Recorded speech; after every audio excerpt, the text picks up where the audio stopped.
We are recording. Awesome. It's podcast time. Because this is a podcast. Let's do it at the beginning. This is a podcast. This is Creatures of the Night podcast. And you're Wendy. And you're Chris. Are we going to do that? No, I just figured I'd mix it up for once. Yeah, I like that. Every once in a while. Let's call each other by different names too sometimes. Just to be fun. Sweet. In case somebody's like, I hate that Chris and Wendy. They're so annoying. And then they tune in and it's like, this is Marie and this is Anne or whatever. Those are terrible names. But no, that's why I was going to be like Trish and Tina. That's Trish and Tina. They're so fun. And then they're like, good. They changed the girls out, you know? They still sound an awful lot like Chris and Wendy. That's weird, though. Yeah. Hey, it is a paranormal podcast, so weird shit happens. Yeah, like we just got new personalities, or we became possessed. Yes, that is what happened. That's exactly what happened. Like on one of the past podcasts we did, where everything was in Canada, and I was possessed because I said that Conan was from Canada, like that.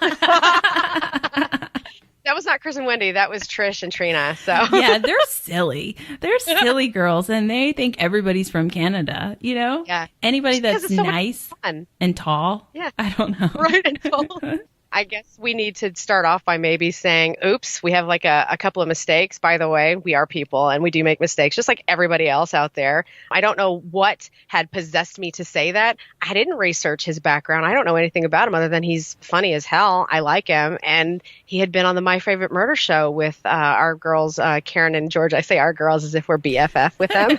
We are. We're Murderinos. It counts. Exactly. Yeah, it totally counts. Yeah. So I didn't do any background check on him. And I guess maybe going forward before I'm just like outright, yeah, he's so-and-so from Wetchawat. You know, I should maybe know what the hell I'm talking about. Because you sent me this information. It was like, oh, dude's actually from Massachusetts, which is right around the corner from where I am. Yeah, and you're usually so good about, like, you know all your hometown peeps, basically. So if they're from Boston, Massachusetts, New England area, you're, like, so proud of them.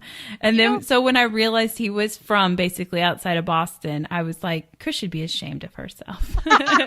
It's just one of those things. I never even knew that, but it is definitely ingrained in my brain now. I'll never forget. Yeah, we could probably tell his life story now. We had to think about it so much and apologize. I know. So he's not Canadian, though there's nothing wrong with being Canadian, but I'm sure he's a proud Massachusetts. What do they call him? Estonian, maybe? Maybe. Yeah.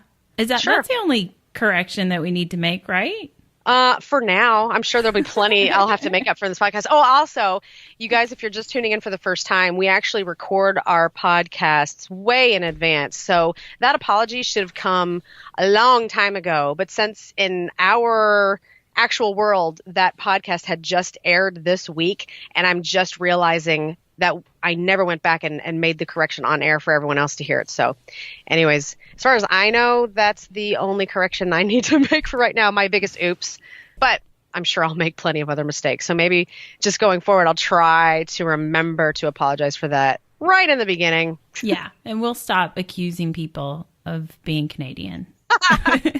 Or maybe we won't. Maybe that's what we'll do from going forward. All of the people we talk about from now on are just Canadian. Yeah. Done. Listen. No. I'm listening. Okay. Because I demanded it. No, what were you going to say? I was going to say there was something else that we wanted to talk about. We're rolling out some new products for the store. That's so crazy. That's what I was going to tell you. I was like, my brain is so fried from the thousands. I'm certain I have ADHD because I can't stay focused on one thing. I have 8,000 hobbies and 5 jobs. So I spent my whole morning working on some of our products, and that's what I was going to tell you. I was just like, I can't keep up with myself. We're busy business women. Right. Business women. That Trish and Tina. No, they're silly. But Chris and Wendy, they're busy business women. That's my job for tomorrow, is actually working on stuff for the store. So like some of our rollers and our sprays that we're going to be pushing out to the store pretty soon, I'm going to actually be finishing those up, slapping labels on them, and getting pictures for the site. I'm so excited because you sent me some samples and they smell amazing. I'm so excited. I love them so much. If you're not an essential oil person, then you're not going to be into this at all. But I love them. I love all those like natural smells and scents. And did I tell you earlier this week that I put some on before I went to work, and I did not realize I couldn't smell it at first. It wasn't one of ours. It's an old one I had, and I thought, man, this stuff must be drying up or whatever. I can't smell it. So I just kept putting it on and putting it on. And I get to work and I'm in my office and I'm like, oh, I put too much of that on. How is it that you just smelled it when you got to work? That's the funniest thing. Because it's cold outside, and then you're in this wide space, and then you go into your little tiny office, and you're like, oh shit, I reek of patchouli. What does that say about me? That you love the scent of patchouli. It's a nice woodsy one. I do like that too. It's earthy. Yeah. You got to really like that sort of thing to douse your whole body in patchouli. Which is what I did. Nobody commented, but most people I work with are polite, so they're not going to say, damn, you smell like a hippie, man. What have you been doing? So, but yeah, we have a shop. We've talked about it before. It's called the Spirit Emporium. You can find it on Etsy, and you can find it at our creaturesofthenight.paranormal.com website. We sell our products there too. And so we just rolled out some new bath bombs and soap and shower melts. And then we're working on some roll-ons and some bombs. They're not out yet, but hopefully very soon. But what I was working on today, this is for the podcast, though it'll be sold through the Etsy shop as well. Definitely go check it out. We're so excited about our designs that we have put together. They're podcast t-shirts. They've got our logo, I guess you'd say, on it. And then there's a couple of extra t-shirts that are just from titles and stuff that we've said on the podcast that we just find hilarious. Yeah. So definitely go check those out. And we'll post some pictures of them too to get you guys all excited, and you'll run there and it'll sell out, and we'll be so excited. That'd be awesome. We'll start a little army. Right. Yeah. Start a little cotton army, Creatures of the Night Paranormal army with our gear. Be sporting that stuff at the airports. Be like, hey, that's my podcast. You'll be like, no, you don't sound like Chris or Wendy or Trish or Trina or whatever. Because when I'm not on the podcast, I lower my voice when I'm out in public. So you won't be recognized. I think it's cool. But hey, since we're talking about podcasts, do you think I should go ahead and start a story up? Would you like to hear one? What? We're not going to talk for 45 minutes before we start telling a story? I don't know what to do with myself. Well, the reason why I'm trying to rush it is because this story might take up a little bit of time. Oh, gotcha. It's a long one. It's got to be a good one then. So yeah, hit me with it. All right, here we go. Every city has some creepy, dark story buried just beneath its foundation, or at least I tend to think so. Chicago is most definitely one of those cities. Known as the Windy City, Chicago has had its fair share of disasters over time. The Great Chicago Fire of 1871, which burned for 3 days, leaving 90,000 Chicago residents homeless, and an estimated death toll of approximately 300 people. Damn. I forgot to ask, you are recording, right? No, I was just enjoying this for myself. Yeah, I'm recording. All right. So then good. I'll continue. Good. In 1915, Chicago had another major disaster when a tour ship capsized, drowning 844 people. This was known as the SS Eastland disaster of 1915. And then there's people like Chicago native John Wayne Gacy. If you're not familiar with that name, Gacy was known as the Killer Clown and was convicted and put to death by lethal injection for sexually assaulting, torturing, and murdering at least 33 teenage boys and young men.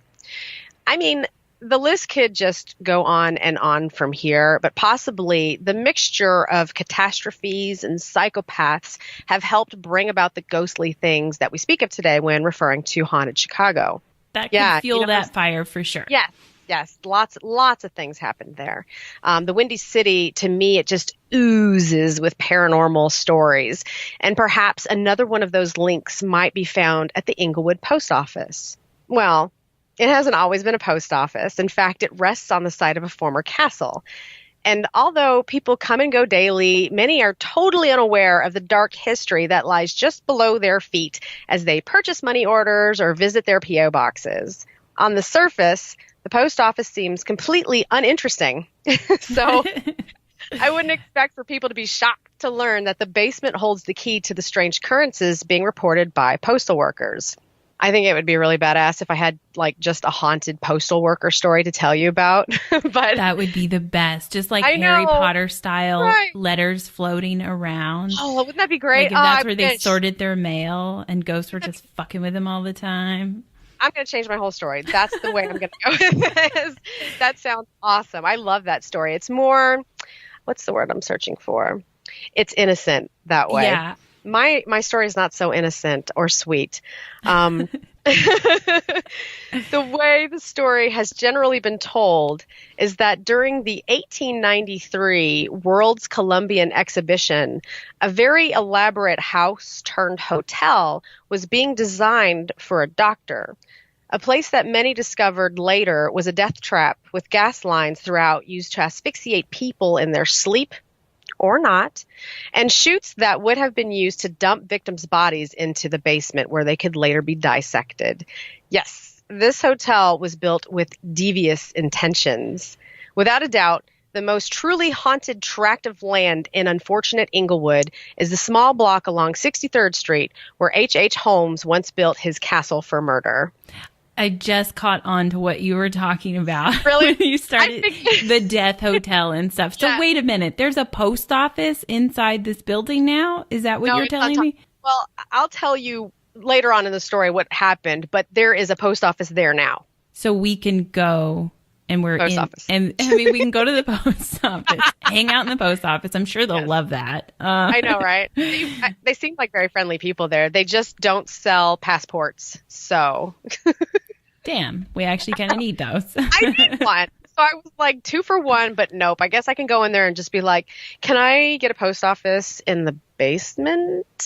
Yeah. Oh my God. Are there P.O. boxes down there? There? Please? Yes, okay. Please. This is amazing, by the way. Okay, good. I'm so proud of you for doing this story. Oh, good. I was like, I just knew because I talk about him all the time, and he's like, his name is all over the place that you'd be like, I have to hear about this guy again. No, it's really sick of me, but I don't think I can ever get enough about HH Holmes. Like, It's fascinating how fucked up this man was. It is. I mean, just the shit that he did to people for so long and how he got away with it is so impressive. Oh, he was a master of manipulation for sure. And I'm glad that this is one of those stories you can't get enough of because my story is so fucking long. You're going to get like all the information you can get today. Well, you know, I'm always full of questions. So I'm sure, you know, more information, better for me. Thanks. Okay, good. All right. So here we go. I've got a good story for you on HH Holmes. His name, like I said a second ago, has become a bit of a household name lately. But in order for me to tell my story, I'm going to have to start from the very beginning.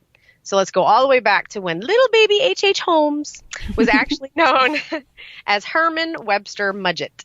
He was born on May 16th, 1861. He's a Taurus. And was from this cute little town of Gilmanton, New Hampshire. His parents were actually the first English immigrants to the area. That's right. You went by his house, didn't you? Oh, yeah. The house he grew up in. I just remembered that, too. Sorry. It's okay. And I'm not lying when I say the town is cute. We drive through it often when we head to or from Lake Winnipesaukee. It's like right on our route. I mean, we have to take like a tiny detour, but it's totally worth it because I just love taking as many pictures of this man's house. The one that he grew up in. Like, it's just like, I can't get enough. Just like Wendy said earlier, it's like, I want to see more of it. I'm sure that they're like, they are used to the sounds of my car by now. And they're like, yeah, that's weird.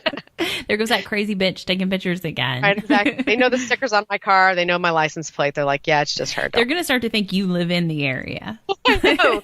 Before the age of 16, Holmes or Herman, whatever, was allegedly being abused by his violent father.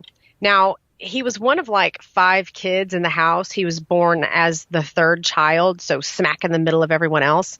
I don't know if the abuse had been dished out to all of the children in the house or if it was just focused on Herman. Either way, Herman was also said to torture animals, and it's been speculated that he may have even killed an early childhood playmate. Oh, yeah, I remember that. Yeah. So none of the other kids in the house, to my knowledge, were torturing animals or killing their friends. Oh, and by the time he was 17, he was married. He had a kid too, and he was a CPA. But shortly after his 18th birthday, he was like, yeah, I'm bored with all of this. And he started going to school for medicine and surgery. I mean, he's just like, CPA is kind of a boring job. I don't know how he got into that. But then he's like, I like lifeless bodies better. So I'm going to do that instead.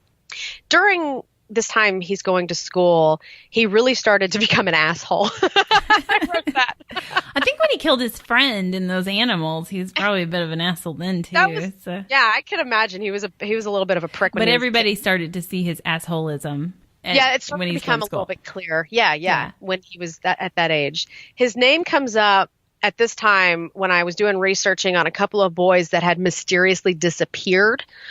He was questioned, but never convicted of anything. Like, oh yeah, he was here, but he went back home to wherever he was, and that's the last I saw of him. And they were just like, yeah, okay, you're done. That's all we need. So he was never convicted of any of that. Plus, he beat up his wife pretty badly. And to top it off, he was using cadavers from the school and fraudulent insurance claims to collect money. Oh, and he also racked up 2 more wives. Yeah. That's always totally his jam, is polygamy and insurance fraud. It's like... That was his jam. He's so excited about it. Right. He told them he was divorced, so I guess that made it right? He was halfway there. I mean, like, I guess he just didn't file the right papers. Right. No, he didn't. In fact, his first wife actually said, after she'd been beat up pretty badly, she went back home and just kind of lost communication with him. I think she was just kind of like happy to be done with that, and she wasn't looking to contact him anymore. Yeah. So I don't think she filed. I'm not sure. If she did, I didn't look into it or whatever. But yeah, she just tried to lose contact with him as quickly as possible. I do that with people I don't like, so I know. I get it. She was just like, let's just forget that happened. Yep. Right, exactly. And he didn't care because he was ready for a new wife anyways. Yeah, he totally just was a weirdo. Anyway, going away for school was really kind of like the turning point in his life. After graduation, Holmes fled to Chicago as the insurance companies were starting to catch on to his bullshit schemes. You know, they're like, all these people just keep turning up dead, and he happens to know all about it, and he keeps getting all the money. Let's keep an eye on him. So he's like, peace out, going to Chicago. And in Chicago, he came across Elizabeth S. Holton's drugstore. I almost said Holmes. At the corner of South Wallace Avenue and West 63rd Street in Inglewood. Holton gave Holmes a job, and he proved himself to the store owners by being a good, hardworking employee. See there? What does that tell you? Psychopaths are hard workers. At manipulating people. Right. Yeah, he was. He definitely was. He eventually bought the store, but despite many rumors, both of the Holtons remained in Inglewood throughout Holmes's life and survived well into the 20th century. So he didn't kill them. Oh, that's one of the stories out there, though, isn't it? That he, stole the wife away? Well, that's coming up. There's one of those. But this is one. They basically said that he came in, master manipulated them into giving them the store, and then he got rid of them. But that's not really what happened. He came in, he did manipulate them, I guess, into selling the store to him, and then they just moved on with their lives. I don't know if he liked them or didn't want to, dissect their bodies. I was like, murder? Yeah, he wasn't really interested. They seemed to be, and I don't know, maybe they were happy with being bought out. They got to move on with their lives and whatever. So then Holmes purchased the empty lot, which was basically directly across the street from the drugstore. Essentially, what he had done was very strategically locate and purchase a place where he could build his castle that would be close enough to the city center and World Fairgrounds so that he could lure victims to his brand new World's Fair Hotel, which was going on at the time. He began construction on the 2-story building. The original plans called out for apartments on the 2nd floor and retail spaces, including a new drugstore on the 1st floor. When Holmes declined to pay the architects or the steel company, they sued him. Though I'm pretty sure that they still never got paid. Then somehow he managed to contract another company to add a 3rd floor by telling his investors and suppliers, that he had intended to use it as a hotel during the upcoming World's Columbian Exposition, though the hotel portion was never actually completed. On top of swindling his way out of paying for the construction, he also managed to get the place furnished without paying the furniture suppliers. Nice. He's a genius. I know. I want him to swindle me some deals. I mean, yes, he's a murderer. Let's not give him any credit. He's a horrible person. But wouldn't he be a great person to call on when you're trying to like get a car for cheap or something like that? So much the devil that he'd be like, sure. We can work that up, Wendy, but let's talk about your will first. Oh, a bad dude. And then my new car explodes and stuff, and I'm like, that's exactly. So weird. How did this have happened? So the furniture people found out Holmes had been hiding their materials in like the hidden rooms and passages that were laid out throughout the building. The rooms had been soundproofed. There were mazes of hallways, some of which seemed to actually go nowhere, which really kind of reminds me of the Winchester house with all of those stairs that kind of go nowhere. Yeah. Many of the rooms were outfitted with chutes that would drop straight down into the basement where Holmes had acid vats, quicklime, and a crematorium set up to quickly dispose of his victims' bodies. And I did read something else, too. I guess the furniture people were trying to come and, like, collect their furniture or whatever, but they couldn't fucking find it. It's because he had it all hiding in those secret passageways. I bet he was like, yeah, all right, well, if you think I've got it, go and get it. And they couldn't find anything in his house. So they're like, he just did like some Houdini shit on their minds. And he's like, what furniture? I don't have your furniture. Look around. Right. And it's all in hidden spaces. And he lets a few people drop down in the chutes and stuff. Now they can't find Greg or Tommy either. And they're just like, we got to get the fuck out of here. If people are missing now, too, along with the furniture, this is not a good place to be. Greg and Tommy, peace brothers. Maybe they'll meet us back at the furniture shop. Maybe they're already gone. Yeah, maybe they had a call and they got to go. I mean, it is Chicago. Maybe they're down at the street at the awesome sandwich shop. Who the fuck knows? Let's get the At Mudgett's new drugstore, he required that his employees carry life insurance policies, which would name him as a beneficiary. Who fell for this shit? I know, right? They're like, oh, yeah, sure. That makes total sense to me. I have no idea what he said to these people where everybody was on board with it. And I really don't have to spell this out, but ultimately he did that so that he could collect their money after he killed them. But like, I'm sure he was just like, no, man, I just want to do it so that we can distribute the finances however you see fit. I'm your friend. I'm your buddy. Who else would you want to take control of this? A lawyer? Or me. Yeah, I'm sure that. Like, I'll take care of you. They see him as a very intelligible man, I'm sure. So they're like, you don't want somebody else running your finances. Just put me in charge and I'll take care of it. I'll make sure your family gets it. Plus, probably life insurance was a new-ish thing to people. I know it's been around for a long time, but to be so commonly used and stuff, like in the place of employment, where you're signing up for health insurance and life insurance, which they didn't have health insurance, which, you know what I mean? I don't think they did, at least. Anyways, he's just selling them on this idea, and then he's like, you don't know nothing about this. I'll take care of it for you. It's great. Then murder. I know, right? One of Holmes' early murder victims was his mistress, Julia Smythe. She was the wife of Ned Connor, who had moved into Holmes' new building and began working at his pharmacy's jewelry counter. After Connor found out about the affair, he quit his job and moved away, leaving Smythe and her daughter Pearl behind. Like, this man was like, nope, not having anything to do with that. So Smythe gained custody of Pearl, and she stayed at the hotel, continuing on with her relationship with HH Holmes, until Smythe found out that she was pregnant. She's preggers, and she demands that they fucking get married, at which point Holmes agrees, though he says the baby's got to go. And he's a pharmacist after all. Then why get married? Wait a minute. Right, I know. No, I know. I was thinking the same thing while I was reading this. I'm like, he's already working his magic. And she's just like, yeah, that sounds great. I mean, she must have been like, I don't know how I'll ever run the jewelry counter with a baby strapped at my hip anyways. So, yeah, let's do this. He's going to marry me. So, yes, they went through with it. The abortion was planned for Christmas Eve. Holmes murdered Smythe. Can you imagine? So wait, he makes her have an abortion and then he murders her too? It's conflicting, the things that were actually found. He says he overdosed her with chloroform and then later killed little Pearl, but there were other things that came up that said the abortion was it was done terribly wrong, and she died during the abortion. Mm-hmm. So I don't know. I'm just saying I'm surprised that he would have some kind of, well, I can't kill a baby, so you've got to go get an abortion, and then kills her afterwards anyway. So he could have just murdered them both. He seems like such a horrible person that he would be fine with that. Yep. But the only reason why I don't agree with the abortion going bad is because he seems to be more into just killing people.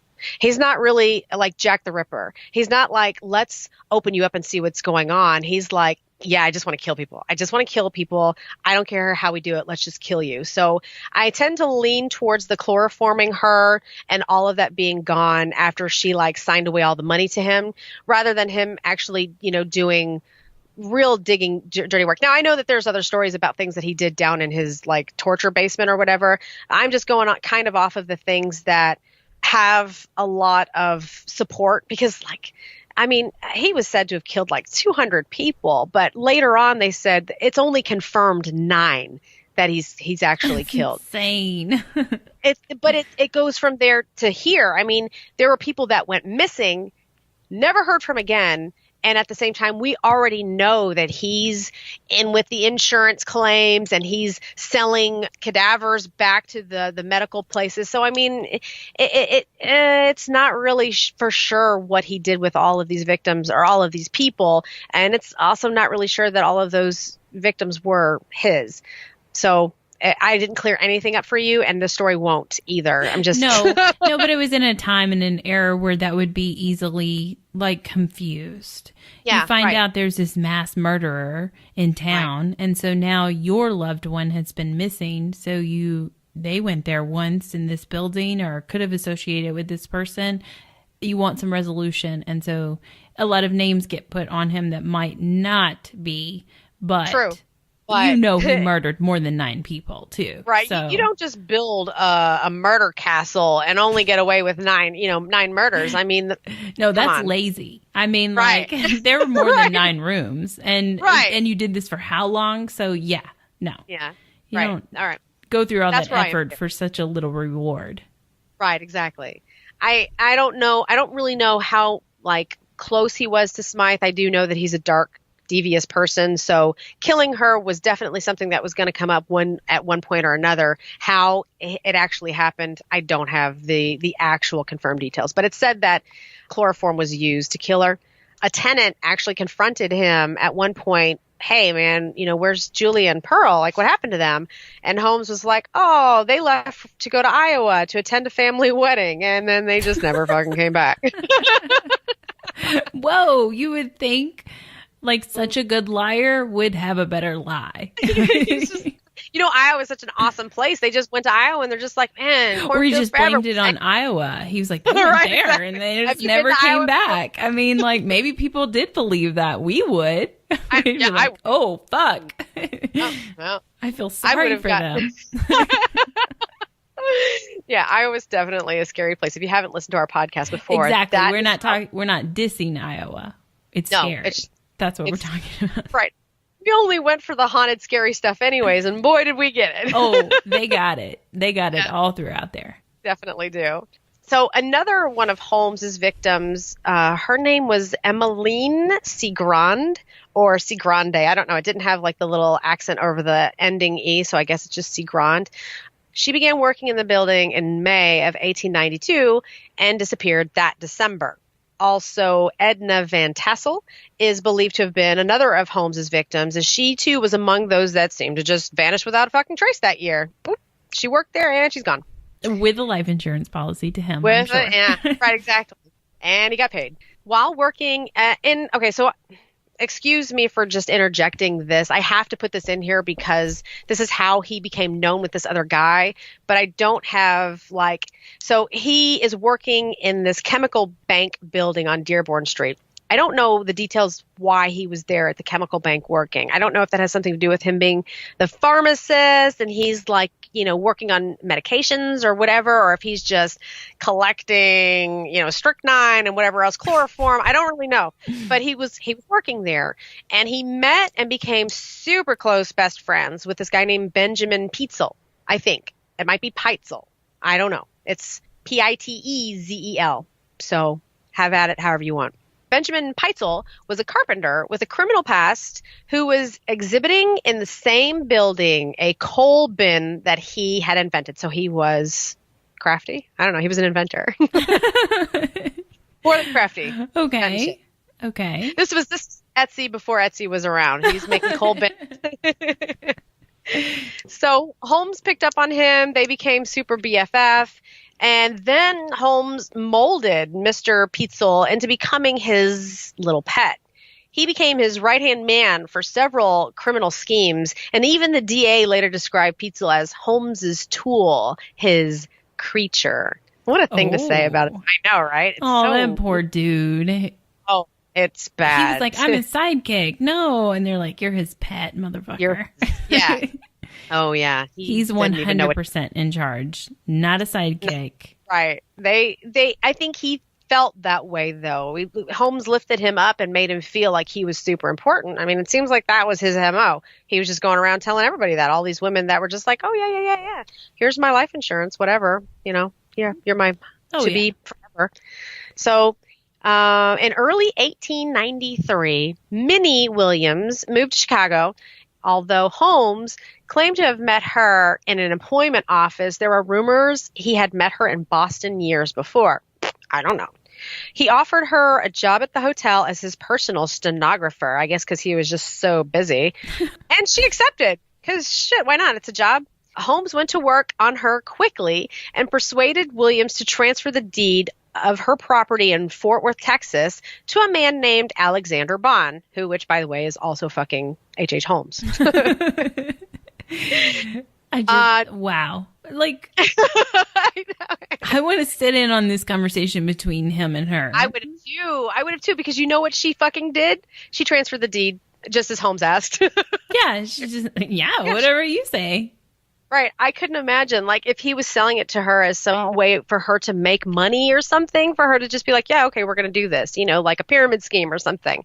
I'd really like to know what his story was to have gotten that property out from underneath her. But, okay, so she transferred the deed just as Holmes asked, and Holmes actually served as the notary. Of course. That's what I'm getting at. So he got her to transfer her property, but to an unknown person who's actually him. Then he also is the notary. I mean, it's like she never is even connecting the dots. No, I think that they made up so many laws because of what this man did. That's why, like, the Notary Public stamp has to, like, be a specific, exact symbol, and it's got to emboss the paper. Like, I think they're just like, oh, okay, so anyone can just sign as a notary. Yeah, we're going to have to make this an official thing. Let's get a document going. They have to actually have credentials. You can't just sign and be a notary. I bet that's what he did. He's like, oh, and I'm a notary. Here we go. I'm do. And it's done. Back then, they didn't fucking care. No, he found all the little flaws in legal documentation for insurance and property transfers and or whatever, any way that he could make money. And then the way out of it to collect is to murder everybody. Right, I know. I would say he would have been a great lawyer, but apparently lawyers shouldn't murder people either, though. They should not murder people.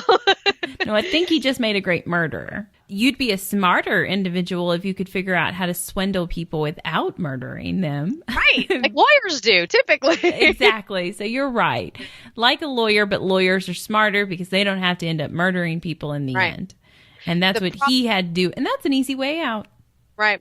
The problem is here, he enjoyed murdering people. And I think the money was just a way for him to continue on with the murder. I mean, I think if we lived in times where money wasn't even important, he clearly would have still been murdering. He would have found another way to, like, I don't know, salt. Salt mines were big at one point in time. He would have just been like murdering people for salt or whatever, because this was his thing. He just loved murdering people so much. Like, it wasn't about the money for him, but to make it justified he's like, before I murder this person, which I'm planning on doing anyways, I could get all their money. Or not even their money, the insurance money. Right. You know?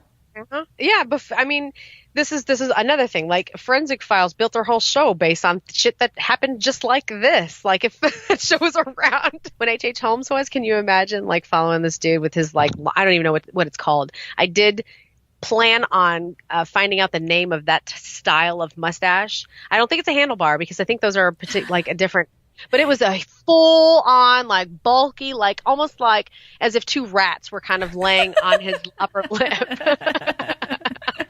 It's a very thick stash. Yes, but it no, is a thick stash. I wouldn't. It's not handlebars because it doesn't go all the way down. Right.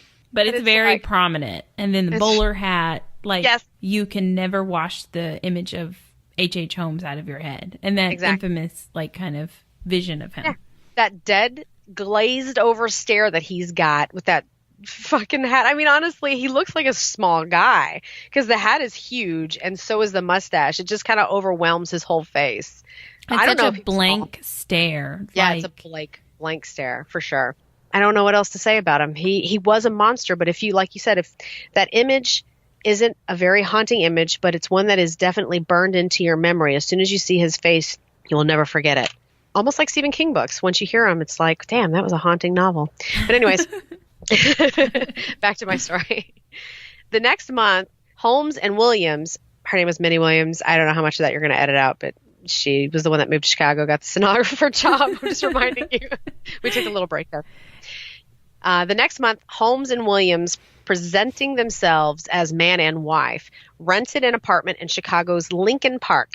Minnie's sister, Nanny, isn't that cute? Minnie and Nanny came to visit them. I know, I love them. I bet they were adorable. She came to visit, and in July, she wrote to her aunt that she planned to accompany Brother Harry to Europe. Neither Minnie nor Nanny were seen alive after July 5th, 1893. And we're done with them. Gone and gone. Why? Why the sister too? What an ass. Yeah, right? It was just about his game, man.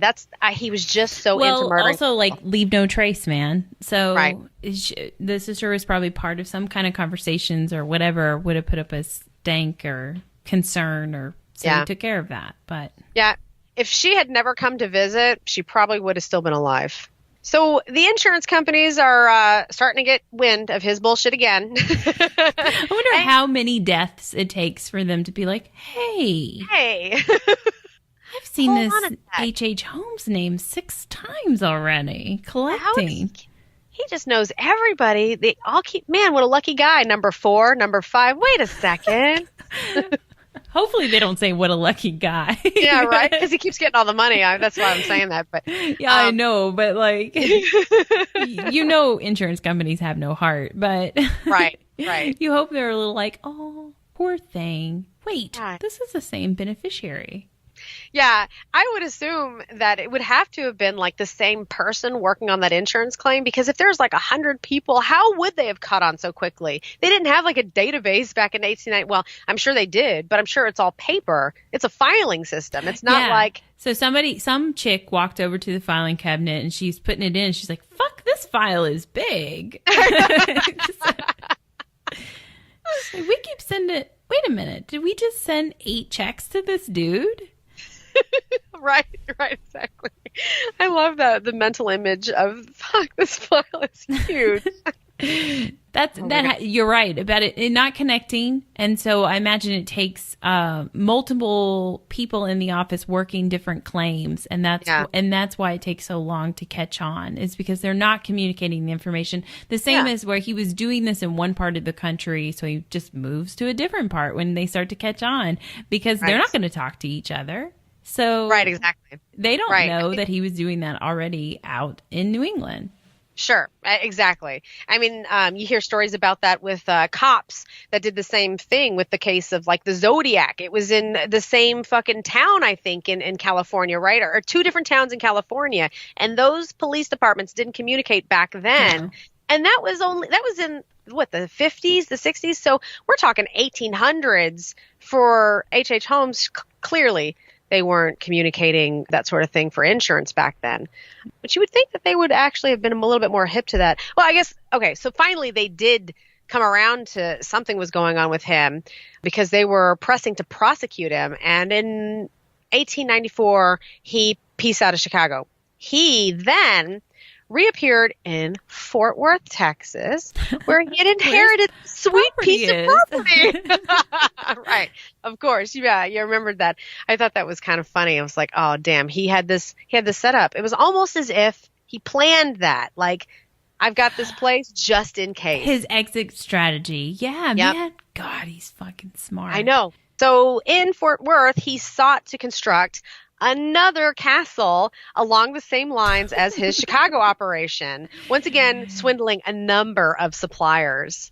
Why not? It worked first time. Then this guy's got a thing for castles. Murder castles, yeah. Murder castles, yes. I was going to say castles and murder, but you're right. Murder castles. It just makes things easier for him. He's just like, yeah, push you down the chute, and a vat of acid, or in a vat of acid. I'd like to murder people, but I want to do it in a castle. Right. So at least if you have the murder castle with like the mousetrap layout, you just open up the door and the guy just falls down and whatever. In that same year, Holmes was arrested and briefly incarcerated for the first time.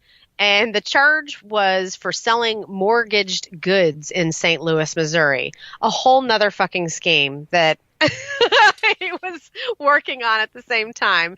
He was a multitasking psychopath.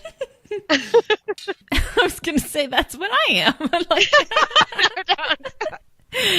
That's what I feel like sometimes, but I don't murder people, I promise. But surprisingly enough, he had the money to bail himself out. Where did all that money come from? Anyways, while from the he was in dead people. Right, exactly. While he was in jail, he struck up a conversation with a convict outlaw named Marion Hedgepath, who was serving a 25-year sentence. I don't know what for. Didn't look him up. Holmes had concocted a plan to swindle an insurance company. Can you believe that? Out of $10,000. The $10,000 is the equivalent to $290,000 as of last year. That's a lot of fucking money.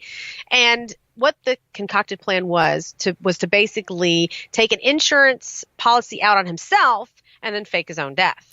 Holmes promised Hedgepath a $500 commission, which must have been pretty fucking sweet since $10,000 back then was the equivalent to $290,000. So that guy was like, yes, sir. All I have to do is find you a lawyer that can be trusted. Got you one. I got you like 10 of them. Can I get more money? Holmes was directed to a young St. Louis attorney named Jephthah Howe. And even though he thought the scheme was brilliant, the insurance company became suspicious and refused to pay. They are getting smarter. I think his name is getting around. So at this point, Holmes decided not to press the claim that he was making. Instead, he concocted another plan. He's not going to give up that easily. Oh, no. He's definitely not. What is that called? He's not a quitter. He's definitely not lifelong goal. Fuck over the insurance company. Got it. Right. I wonder what they did to him in his like young adolescence that he's just like, I'm going after these motherfuckers for life. So anyways, he concocted a similar plan with Peitzel. Peitzel agreed to fake his own death so that his wife could collect a $10,000 life insurance policy, which she was to split between Holmes and Jephthah Howe. I guess this guy was still on board with this brilliant scheme. So he had to collect some money too. The scheme, which was to take place in Philadelphia, called for Peitzel to set himself up as an inventor under the name B.F. Perry, and then be killed and disfigured in a lab explosion. Holmes was to find an appropriate cadaver to play the role of Peitzel. But why go through all that fucking trouble? Holmes decided to kill Peitzel by knocking him unconscious with the chloroform and setting his body on fire with benzene. I told you the man just loved to kill people. He's just like, why find somebody that looks like you, man? I'll just kill you. I mean, that was his thing. I wonder if he thought about it when he first met him. He's like, I'm going to kill you one day. Can't wait. I wonder. It's going to be the Best day ever. I wonder if that was like his thing. Every time he met somebody, that's when that's he all decided. He envisioned is like how he's going to end this. Yeah. This one was a weird one. So like when Holmes, in his confession, he implied that Pietzel was actually still alive after he used chloroform on him prior to being set on fire. But they did some forensics back then. I can't imagine what the forensics of the 1890s was like. But they decided that he didn't actually put chloroform on him until after the guy was dead, and that they had deduced that they put chloroform on him just in case shit got turned around and started pointing back at Holmes. Like maybe this wasn't really a suicide, maybe this was a murder. So he actually, like, I think it was after the fact, he put the chloroform on the man as a way. I guess back then they could tell that he hadn't breathed it in. I have no idea how they were able to tell that, but they just were able to tell that he had put the chloroform on him after he was actually dead. So even at this point, he confessed to killing him, but his confession was bullshit. He was just like, he was still alive after I used chloroform on him prior to being set on fire. He just can't stop lying, or I don't get it. I think for him, because he's such a whack job, it was way more interesting for him to think that he had witnessed him actually dying that way than the way that it actually happened. So that's why he said it that way. I guess. I don't know. That does make sense, but what a fucking weirdo. Right? Total weirdo. So Holmes proceeded to collect the insurance payout on the basis of the genuine Pietzel corpse because, he was totally dead. Holmes then went on to manipulate Pietzel's unsuspecting wife into allowing 3 of her 5 children, Alice, Nellie, and Howard, to be in his custody. The eldest daughter and the baby remained with Mrs. Pietzel. Holmes and the 3 Pietzel children traveled throughout the northern United States and into Canada. Simultaneously, he escorted Mrs. Pietzel along a parallel route, and all while using various aliases and lying to Mrs. Pietzel concerning her husband's death, basically claiming that he was hiding out in London, as well as lying to her about the true whereabouts of her 3 missing children. Yeah, I was like, wait a minute, she would give her fucking children to him after he murdered her husband and stuff. But okay, so he's like, that's not really him. Don't worry about it. Remember our whole plan? He's like somewhere else right now, and that's why she gave her children up. Right, and then, exactly. Of course, he's not babysitting these kids. So no, he's definitely not doing that. In Detroit, just prior to entering Canada, they were only separated by a few blocks, meaning Holmes and Mrs. Pietzel. And in even more audacious move, Holmes was staying at another location with his wife, who was completely unaware of this whole thing. Wait. What wife? Which wife? I mean, number 3, I guess. I didn't even bother writing down their names. I forgot he had a wife at this point. I know, right? Like a current wife. Yeah, a current wife. She's just like, how is work, honey? He comes home, and he's been like pretty much gallivanting all day, lying to this one woman, murdering people, and he's like, oh, the pharmacy. Whew, what a day. I had to do this and that for old Bobby Jenkins, and you know how Bobby Jenkins is. Whew. Well, he's got the croup again, Right. Just, whatever. He's like, honey, get me the wax for my mustache. It's getting all fuzzy again. He definitely waxed that mustache, though. Oh, my God. Sure. With that beast, he had to. Yeah. There's got to be some maintaining going on there. Yeah. So a second ago, you said something about the babysitting. He later confessed to murdering Alice and Nellie by forcing them into a large trunk, locking them inside. He drilled a hole in the lid of the trunk and put one end of a hose through the hole, attaching the other end to a gas line to asphyxiate the girls. So he has a problem with murdering children, though. He has a problem with, murdering. He's just like... I mean, he has a problem with murder. Like, he shouldn't be murdering people, but I think he has a hard time murdering children. Maybe.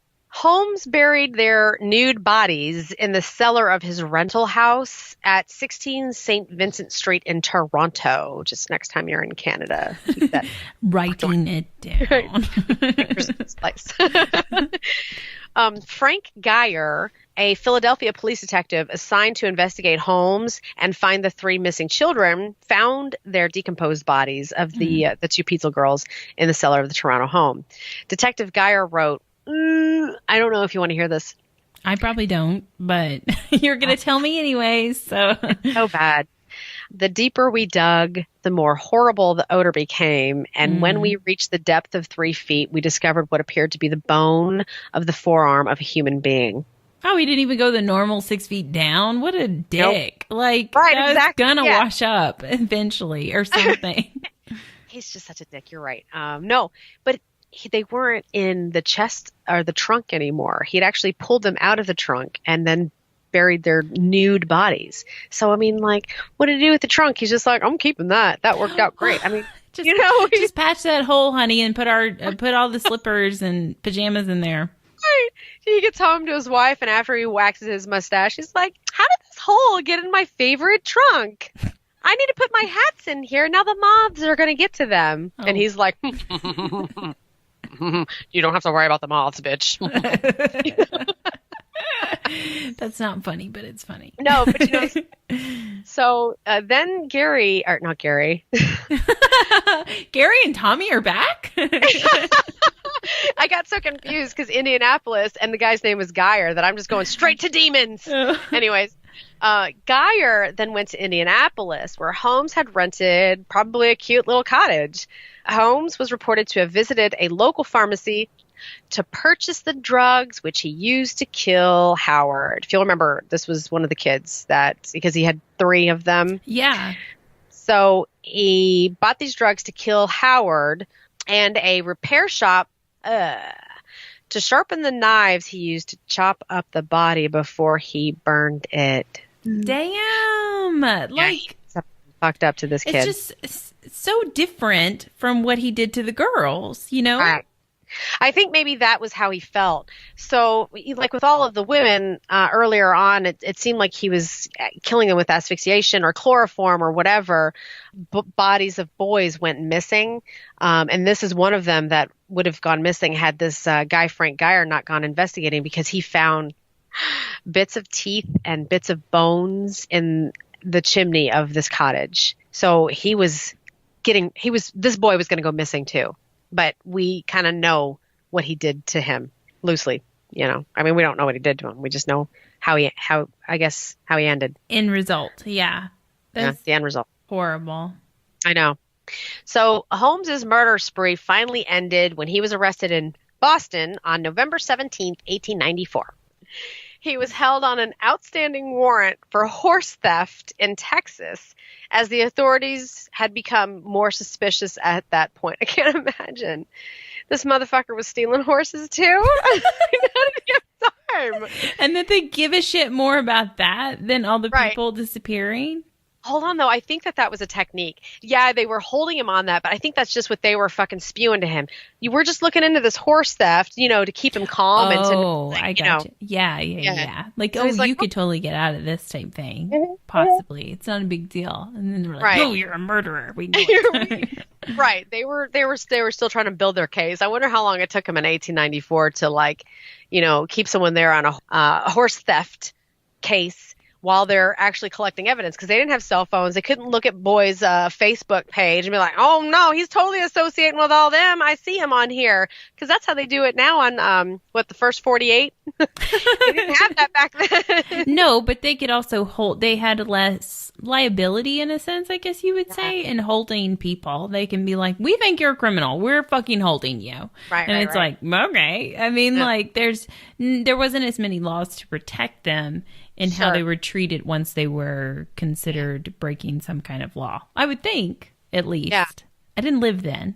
Following the discovery of Alice and Nellie's bodies in July of 1895, Chicago police and reporters began investigating Holmes's building in Inglewood, now locally referred to as the Castle.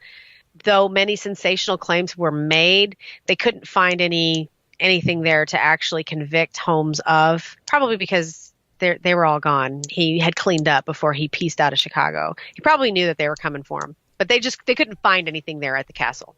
So, October 1895, Holmes was put on trial for the murder of Benjamin Peitzel and was found guilty and sentenced to death. By then, it was evident Holmes had also murdered the Peitzel children. Following his conviction, Holmes confessed to 27 murders in Chicago, Indianapolis, and Toronto. Holmes was paid, get this, he was paid $7,500, which is worth about $226,000 today, by the Hearst newspapers in exchange for his confession, which was quickly found to be bullshit. So he's working them too. Yes. They're like, this fucker likes money, so I think for money he might tell us the story. So they offer it up to him, and he's like, sure, motherfucker, I'll tell you something. And he just makes up some story. He sure did. He went and just blah, blah, blah, blah, blah, blah, blah, blah. He gave them names, people that he had murdered, which were still alive and well. So they couldn't even publish his story. So Holmes gave various contradictory accounts of life, initially claiming that he was innocent, and then later that he was possessed by Satan. Oh, he is. I'm not sure that that's a falsehood. No, I wonder if he just decided that while he was in prison, or if he knew that all along. I wonder at what point this actually came to him, and he was like, I'm Satan. So he told them. No, that really is him just being silly. There's something definitely wrong with this motherfucker. But now he's trying to blame it on religious purposes so that everybody would kind of feel like he could be cleansed of it and repaired. Or feared. Oh, that too, I guess. Yeah, if he's wanting to go to the extreme. While writing his confessions in prison, Holmes mentioned how drastically his facial appearance had changed since he was in prison. He described his new grim appearance as gruesome and taking a satanical cast. He wrote as he was now convinced that after everything that he had done, he was beginning to resemble the devil. Yeah. Okay. I'd never heard this stuff. Yes. Oh, yeah, I found something, too, that I'll read you a little bit later. I'd never heard that before either. So, on May 7th, 1896, I love how, a lot of things are in May for him. His birthday, all these murders. I don't know. Seems to like May. Oh, but he probably didn't like this one because he was hanged at the Philadelphia County Prison. Until the moment of his death, I'm going to try and make this as dramatic as possible, Holmes remained calm and amiable, showing very few signs of fear, anxiety, or depression.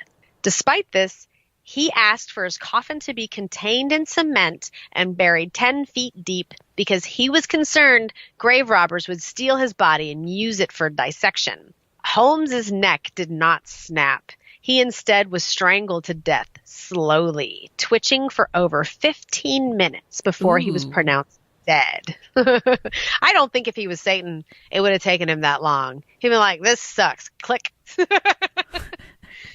No, I think the suffering is more Satan's idea of fun than anything. Yeah. Yeah.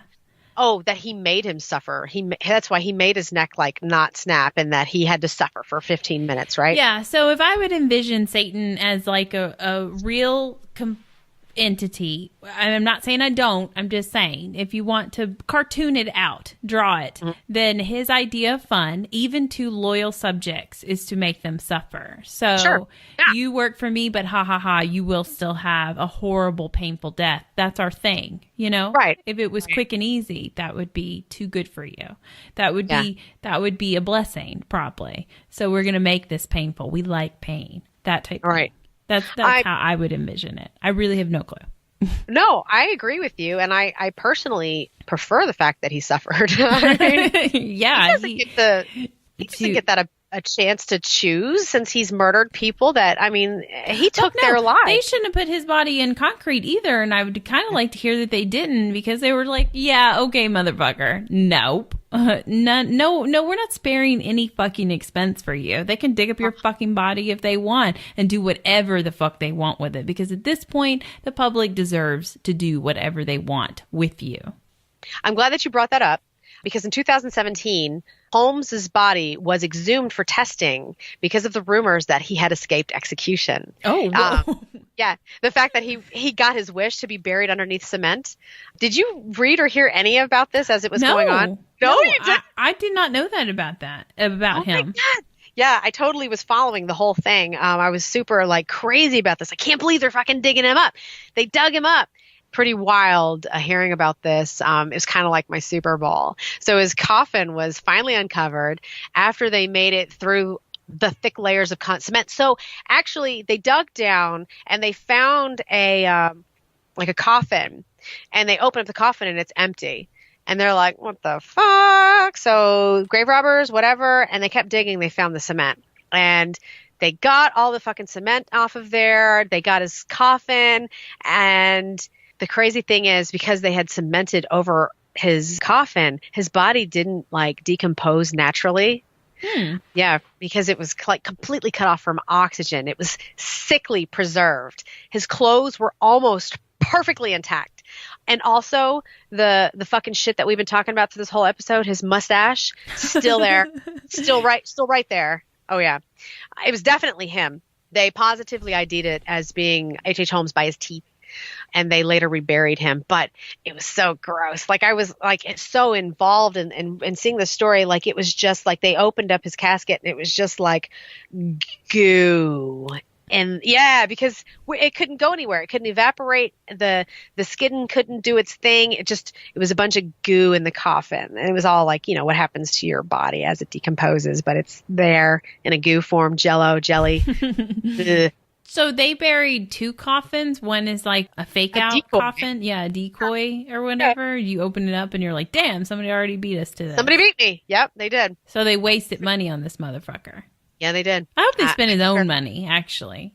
I hope so too. That would be fair. I mean, either I hope that all of his money went to his first wife, who does have a kid or had a kid with him, because it was noted there that he had a kid. She had a kid with him, and they received all of his profits or whatever, or at least that money went to the victims or something somehow, because this man made tons of money off of all of these other people. Where did it go? I'm sure burying his dead ass underneath a bunch of cement didn't cost that much. No. Pine box and into the ground you go. No, but more energy and any kind of extra cost on this motherfucker. I mean, yeah. But whatever. Okay, so they did do it, and they did do a decoy. So they must have known that, people were going to try to exhume his body, and they didn't want that nuisance, because that's illegal too. Right. Believe it or not, they were already hip to grave robbers, even though he was taking it to a whole new extreme.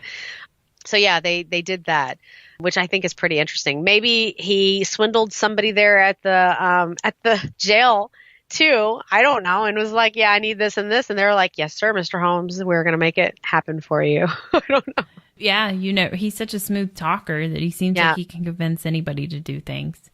HH Holmes fan club. I'm surprised they didn't make him shave that shit off though in prison. I guess back then that would have broke his heart. I know, right? Can you imagine? That was a punishment. So they exhumed his body just to make sure he was really down there? Yes, they wanted to make sure that he hadn't actually escaped death, because he was such a smooth talker. Maybe he had convinced somebody else to take his spot.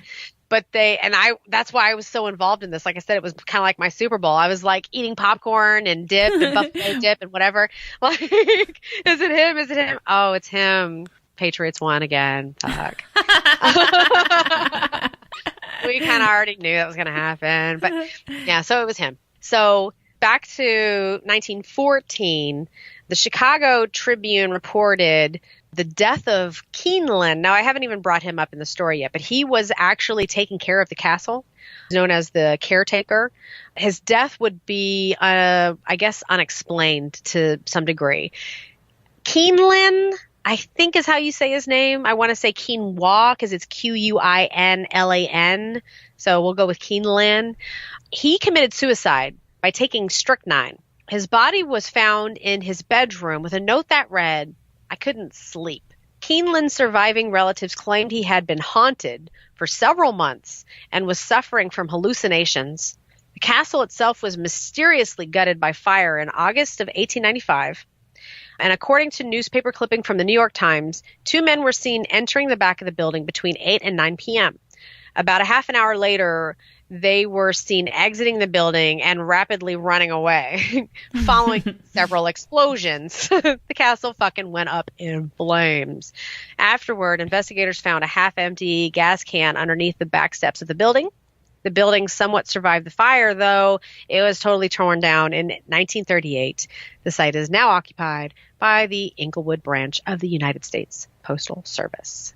So do you think that it was HH Holmes who had set up all this kind of like get rid of the evidence type situation? No, I think that he had a lot of shit going on in the house that actually, you know, if something was left somewhere, it could have, I mean, he had poison, gases. He had all sorts of shit down there that could have gone up in flames.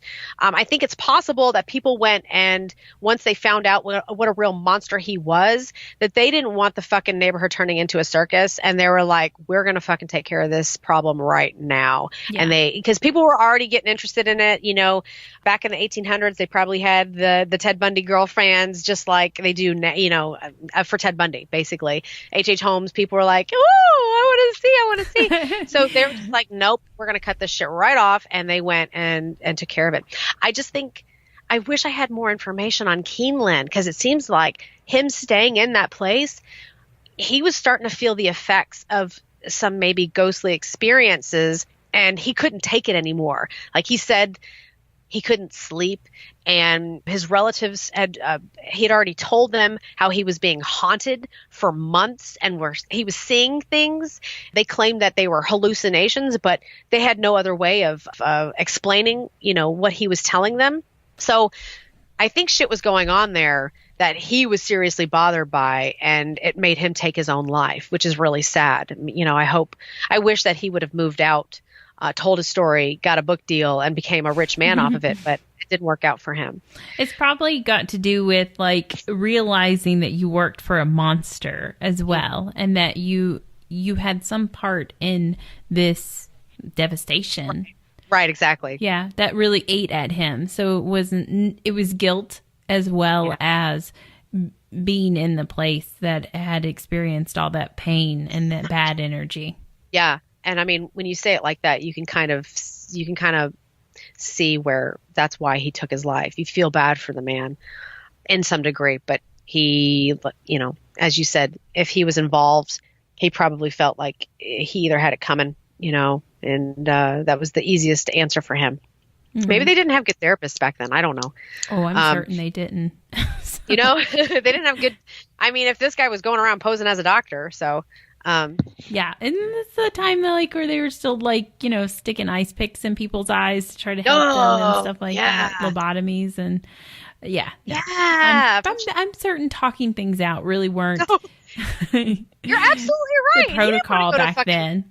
No, and Chicago had they had a messed up asylum as well. So he probably just didn't want to have to talk to anybody. And yeah, you're absolutely right. I didn't even think about that. Yep. That was his only way out, was to commit suicide. If he talked to somebody, then you're right. Ice baths and shock treatment, ice pick to the eye. Nope. That sounds like torture. Which is weird because that's what Holmes was doing. Anyway, I have a quote from the devil himself. HH Holmes? Or the actual devil? Oh, okay. Oh. You know, HH Holmes. My bad. Got it. I have a quote from HH Holmes. And it goes, I was born with the very devil in me. I could not help the fact that I was a murderer. No more than the poet can help the inspiration to song, nor the ambition of an intellectual man to be great. The inclination to murder came to me as naturally as the inspiration to do right comes to the majority of persons. End quote. And I, what else would a psychopath say? Oh, what a dude. I know. What a douche. Yeah. I mean, like a douche, really. Like, you can't even take ownership of your own fucking flaws and failures. No. you're not supposed to kill people, motherfucker. So, right. I mean, like, you can't blame that on somebody else. You did that. You did that. You're exactly right. I think that this was at his moment of when he was starting to realize that he was becoming this monster that he was all along. But in his mind, it was actually Satan taking over him. As he said, while he was in jail, he started to even, his appearance was even changing to this grim, monstrous being. And I don't know if that means that he was just finally seeing himself for the first time.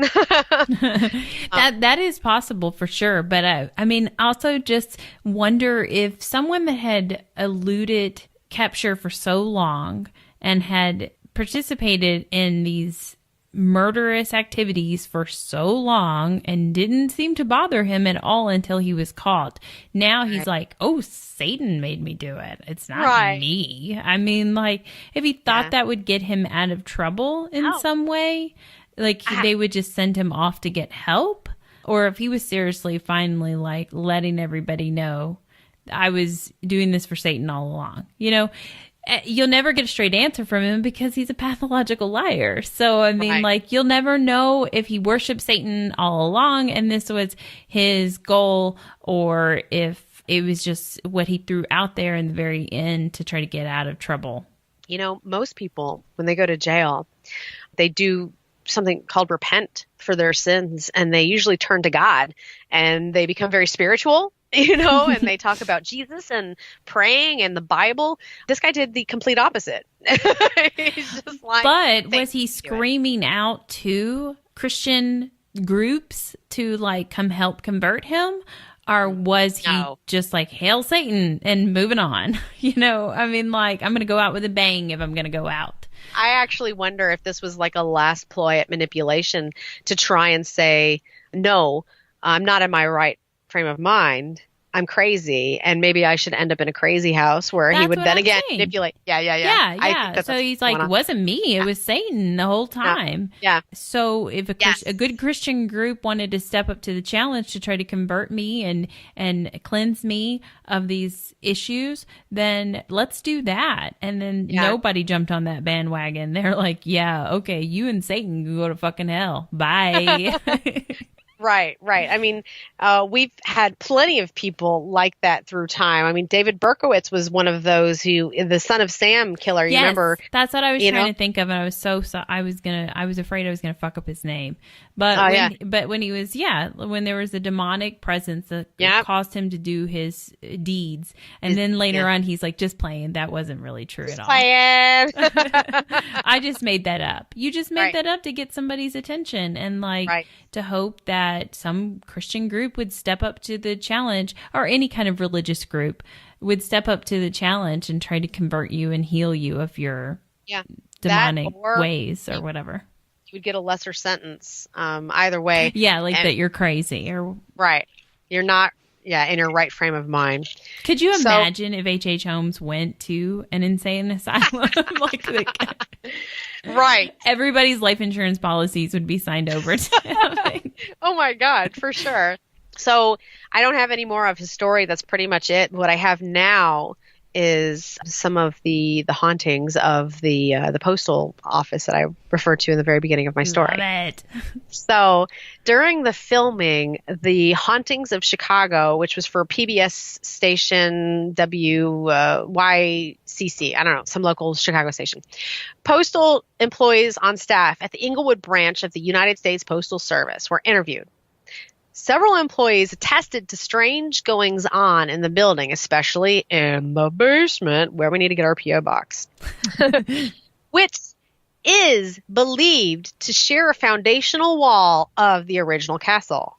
One employee shared a chilling story of hearing a sound in the basement and poking her head around the corner to see if like a colleague was there. She called out to her, but she got no answer. She saw nothing down the hallway but like a row of chairs that were lined up against a wall. A minute later, when she returned to the hallway, the chairs had all been stacked on top of each other. Nope. I know. when shit like that happens, you think of horror movies and what happens next. And that's like, it was something you don't want to have to deal with. I hope her way out of the basement wasn't having to pass those chairs. I'd be leaning all up against the wall. Excuse me. Walking through. Whatever. I'm just trying to get out of here. Other employees have seen the apparitions of a young woman in the building and also along the grassy property where the castle once stood. Also, so this is one of those you might just be able to like camp outside. And just wander around like a park, it sounds? Yeah. Or an open area? No, it's an open area. It seems like it's actually in a downtown area because when I found out that you had to park on the street, it's like, man, I hate that. You have to park on the street. I hope it's like at least paid for parking. It's probably like they've got 5 open spots for the postal office and then you have to pay for parking everywhere else. So it seems like it's actually a pretty big part of town. So we might have to pay to park. Oh, and also sounds of a woman singing or humming has been heard in various parts of the current building. Another story I came across while doing my research is a little bit more disturbing than chairs, I guess, being stacked up while you're just like walking around. Oh, I was thinking more disturbing than murder. Oh, no. That's why I had to clarify. We're still on the paranormal part. Gotcha. Just the ghost stuff. Right. There's this chick that worked at the post office, and while she was sorting mail, she heard about the crawl space in the basement. Yes, apparently there's a crawl space in the basement. She's totally into weird, creepy things. So she says she went to find the crawl space and crawled in it just a little way. No. God, she's got balls of steel, man. No, because I would have been like, there it is, taking as many pictures as possible, and I'm out. That's my style of researching crawl spaces in a basement of a former castle. While she was crawling into the basement, like she didn't go too far, but all of a sudden she comes across this old glass bottle, and she collects unusual and vintage things as well as one-of-a-kind items. So when she found this, she was like, oh, yes, my new treasure. So she took it home. She set it up on a shelf with like other personal treasures that she found. She either collected from thrift stores or yard sales, wherever. Shortly after she brought the bottle home, bad things started to happen to her. She says that another presence was in her home, and oftentimes she would see him, but she would black out. Whoa. Yeah. The last encounter that she had, she recalls taking a shower. Then suddenly, through her shower curtain, she would see an image of a person in her bathroom. She got really scared, and the next thing she knew, she was laying on her bathroom floor in a pool of blood. No. She came through like hours later, and she started discussing like her blackouts and stuff with a neighbor and told her about all of it, told her everything that had gone on there. She decided to bring the bottle back to the post office and put it back in the crawl space. And she allegedly hasn't had any further paranormal experiences in her apartment since. I will add that she also quit working at the post office. So that was that story. And one of the most compelling stories that I have, I found actually belongs to the experiences of one of Holmes's own descendants, Jeff Mudgett himself. He visited the site numerous times since discovering the gruesome ancestor in his family line. Like, this dude is like, he's on the girl fan page too. But he's like attempting to make peace, you know, with the dreadful reality of his life.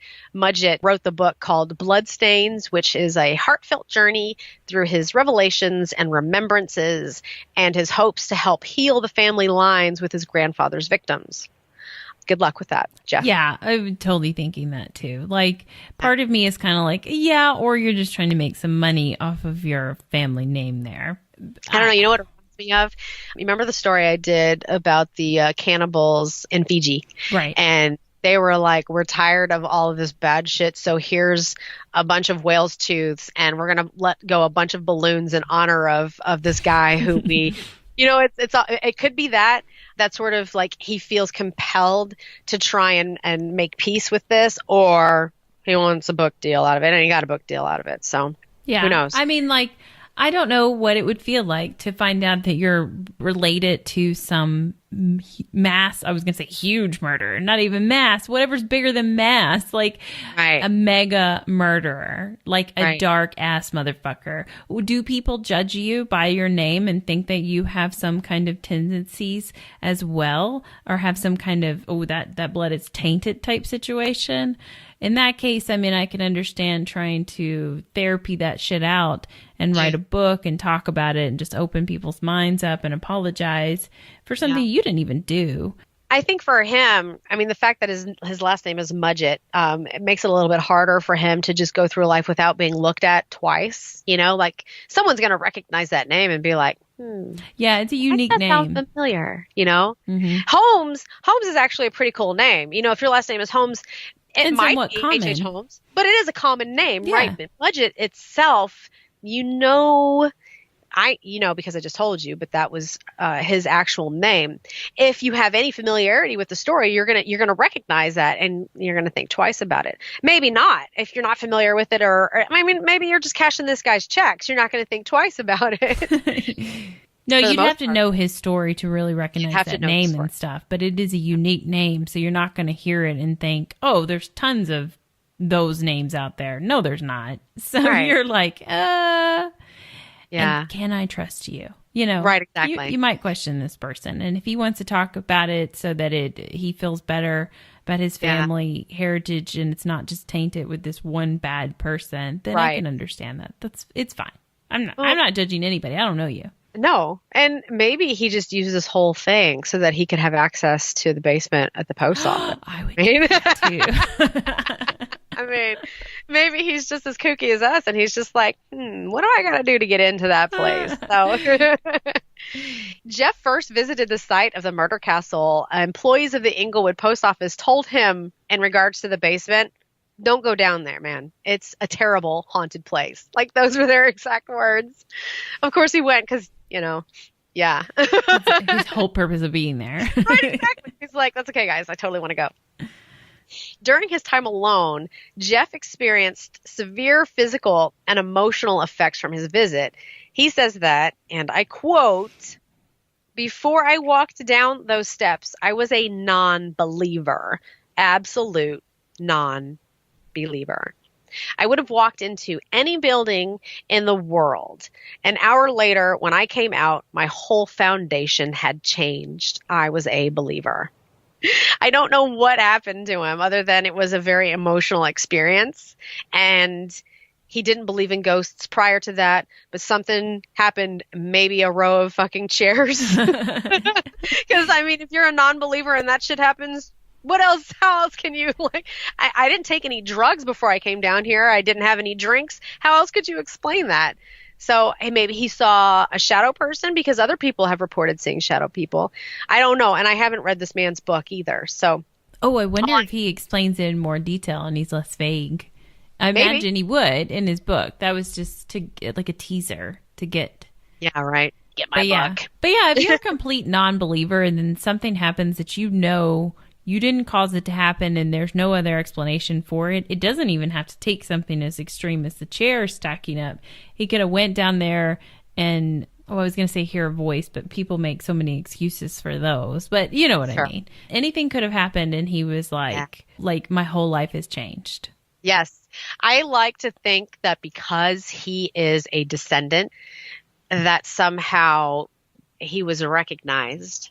He went down there into the basement, and one of these spirits that was murdered by Holmes himself sort of recognized this in Jeff, and maybe was just horrified that he was there. That just tortured him the moment he went down the stairs. You know, I would like to. I mean, I would like to. I say that I would like to think that, but it's really nothing. It's not Jeff's fault. But the fact that he was so vague about his experience down there, like, it's what happened to you? Was it horrifyingly bad? I mean, the postal people were just like, dude, please just don't go down there. It's a terrible, terrible place. And he's like, no, it's cool. I'm going down there. He went down there with this arrogant way. I'm this guy. I'm writing a book, and all I want to do is make peace.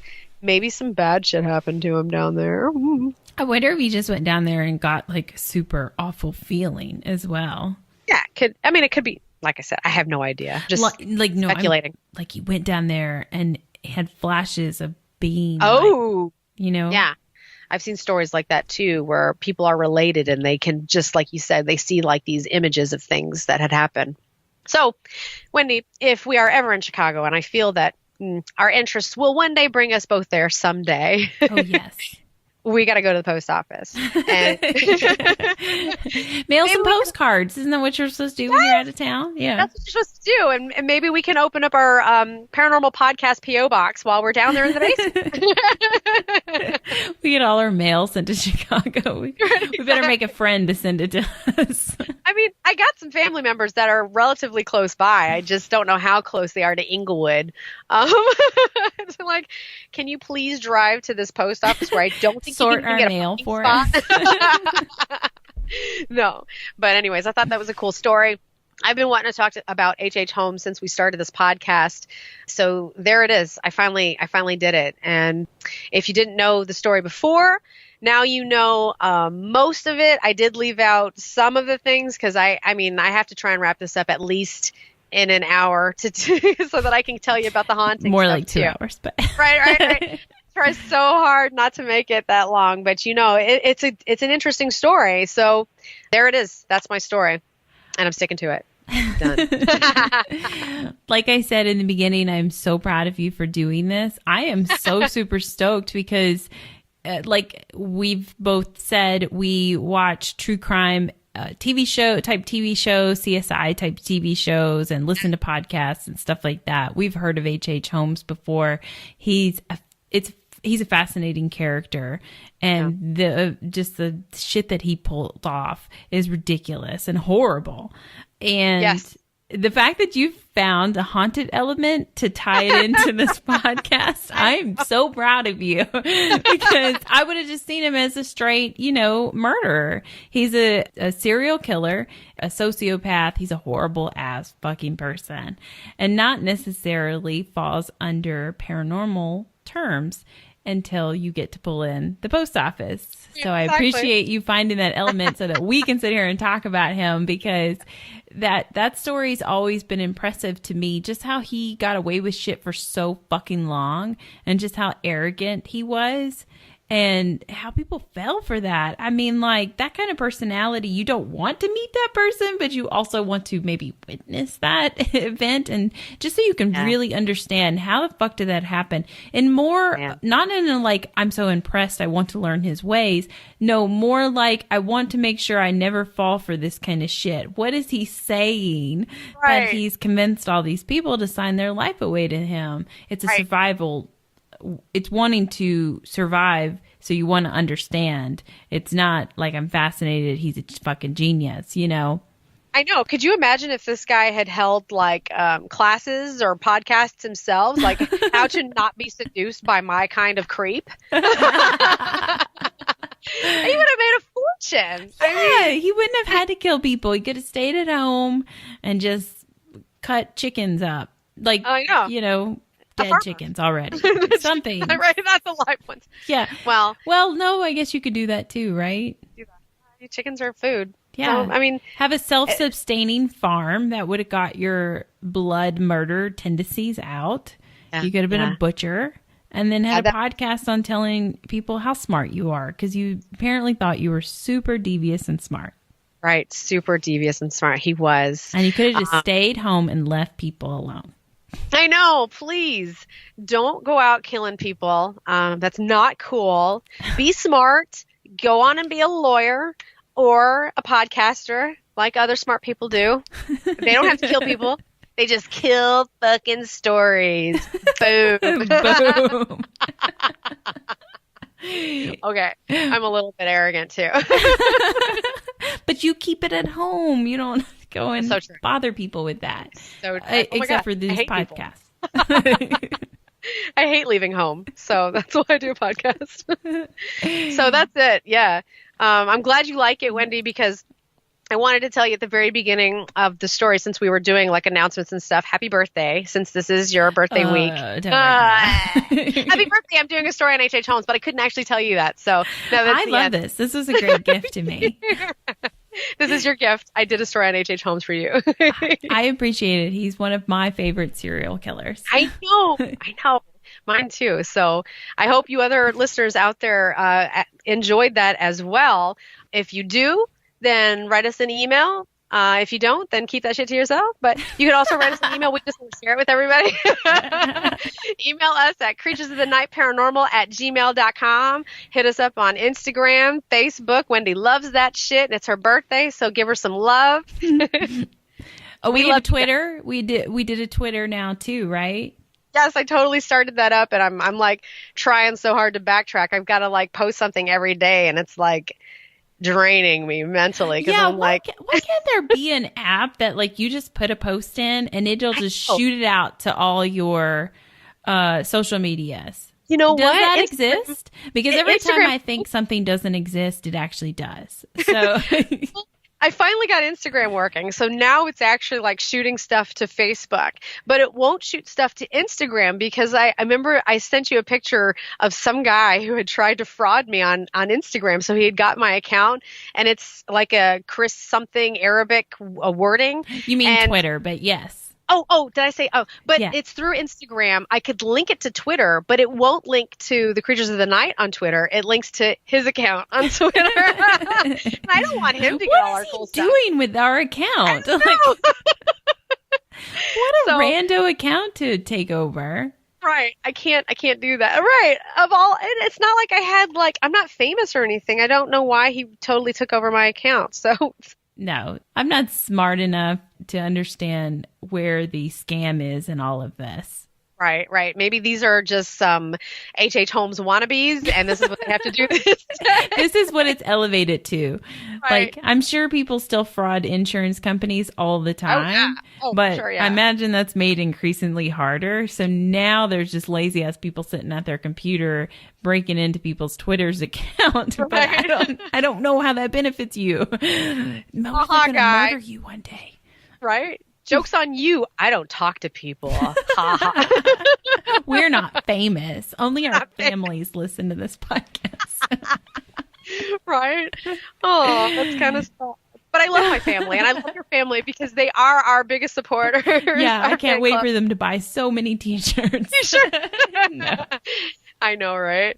Well, that's all I got anyways. So I appreciate it. Thank you very much for my birthday present of HH Holmes. Yay. Paranormal story. Right? Tying in the ghost. I love it. And yeah, we have all those forms in social media. Please contact us. We love talking to you. And if you've got something negative to say, would you please email us instead? No, it's fine. It's fine if you don't want to. You know, we don't get our feelings hurt super quick, so we can handle it. We're big girls. But yeah, the world has made us that way. But hey, we are also open to criticism. We love constructive criticism. So if you know something, if you're listening to our podcast, but you're like, damn, I just wish that they would fix this or not do that or something like that, then tell us, man. We would love some help. This is a group effort here. We're all creatures of the night. We all enjoy paranormal. You wouldn't be downloading this if you weren't into some kind of paranormal activity. So if there's something that we could do better for you to keep you downloading episodes, to get you to subscribe, to get you to review, then let us know. And you could do that publicly, or you could be nice and you could do it privately. So email us, man, and tell us what you would like to hear. And if you got stories to share, that's awesome as well. We'll share them on the podcast unless you tell us not to. Right. Which don't is just weird. Why are you emailing us if you don't want us to share it? Right, exactly. Totally. We can do that anonymously, just let us know. But yeah. Please let us know, or we will spew your name all over the place unless we can't pronounce it. That happens. That does happen. That happens a lot. Yeah, and if I'm saying Keeneland wrong, let us know. We can have a corrections corner future podcast episode. 10 episodes from now. Anyways, thank you for listening. Thank you for joining us on this murderous paranormal podcast. So thank you so much. That was it. Good night, guys, or good morning, guys, whatever. Bye. Bye.